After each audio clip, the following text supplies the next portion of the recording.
यार हमारे साथ मौजूद हैं, बताने की ज़रूरत ही नहीं है, अरकम कमाल मौजूद है। आपने इनकी बैटिंग देखी होगी सोशल मीडिया पे, अगर लाहौर से तो रियल में भी देखी होगी। आज हम इसकी जो शॉट सिलेक्शन होती है उसके बारे में पूछेंगे और इनसे थोड़े टिप्स शेयर करेंगे, इनका एक्सपीरियंस क्या है। जो यंगस्टर है उनको बताएंगे जिस तरह से क्लास और ख़ूबसूरती के साथ शॉट को सेलेक्ट करते हैं, तो उस बारे में आज इनसे हम थोड़ा सा टेक्निकल क्वेश्चंस करेंगे। ये वीडियो आपके लिए इन्फॉर्मेटिव होगी। अरकम, आप बिल्कुल विकेट के ऊपर खड़े हो।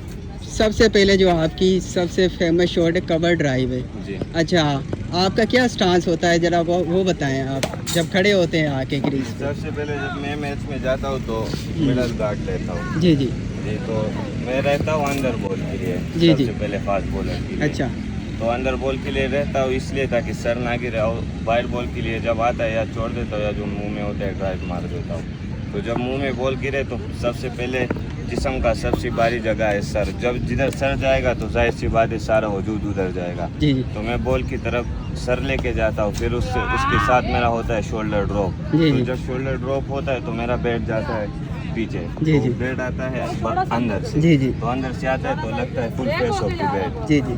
जब हम रहते हैं वाइड बॉल के लिए तो फिर उसमें क्या नुकसान होता है कि हमारा बॉडी ओपन हो जाती है। तो उसमें ये नुकसान होता है कि बैट बाइट से आता है तो उसमें काफ़ी चांसेस होते हैं कि स्लिप लग जाए।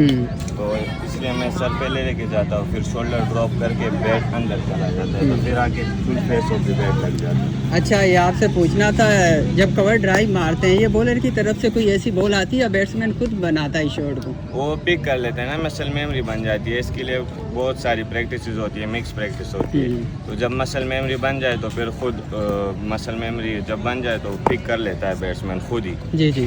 फिर खुद अपने आप से ही बॉडी उधर जाती है, ज़्यादा प्रैक्टिस की वजह से। कवर ड्राइव के बाद दूसरी आपकी कौन सी फेवरेट शॉट है?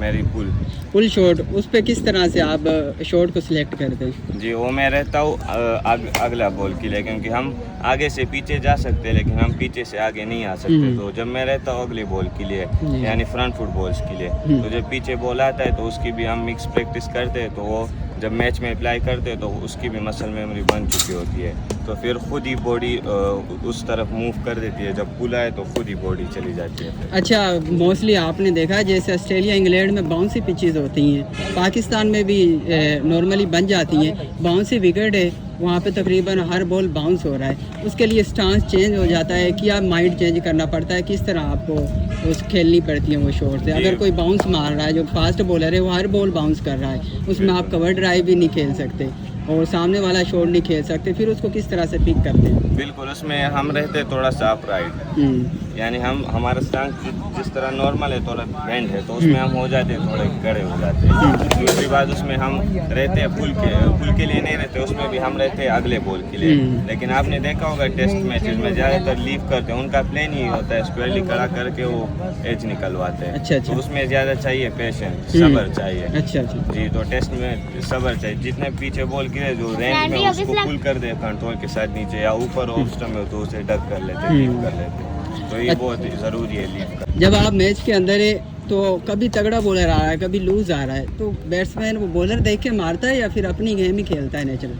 नहीं, बेसिकली हम बॉलर को नहीं खेलते, हम बॉल को खेलते हैं। तो हम बॉलर को नहीं देखते कि ये क्यों रीजन खेला हुआ है, ये कौन सा बॉलर है, हम खेलते हैं बॉल को। तो हम बॉल को देख के फिर उसी हिसाब से खेलते हैं।